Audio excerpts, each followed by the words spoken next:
L'armée israélienne est en état d'alerte maximale en Cisjordanie et dans les quartiers est de Jérusalem. Niveau de vigilance relevé, déploiement d'unités de garde-frontières supplémentaires, les services de sécurité veulent à tout prix empêcher un embrasement lors des fêtes du Ramadan. Ces dernières années, le mois saint des musulmans est synonyme d'attaques quotidiennes et de violents affrontements entre les Palestiniens et les forces israéliennes. En 2021, après le tir de missiles depuis Gaza, le leader du Hamas, Yahya Sinwar, s'était servi de l'occasion pour déclencher des violences dans la vieille ville de Jérusalem, violences qui s'étaient ensuite propagées dans plusieurs villes mixtes judéo-arabes en Israël. Le gouvernement israélien avait alors lancé l'opération Gardien des murailles contre le Hamas. Cette année encore, l'organisation terroriste a exhorté les Palestiniens ainsi que les Arabes israéliens à affluer en nombre vers le mont du Temple et à prendre les armes contre les forces israéliennes. Face à la provocation du Hamas, le ministère de la Défense aurait recommandé au gouvernement de limiter l'accès aux lieux saints pendant le Ramadan aux hommes de plus de 55 ans,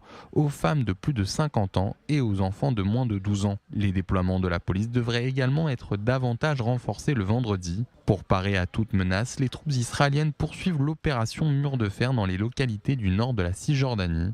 Au cours du mois de février, Tsahal affirme avoir éliminé 25 terroristes, 60 depuis le 21 janvier. 350 individus recherchés ont également été arrêtés et plus d'une centaine d'armes ont été saisies au cours des opérations.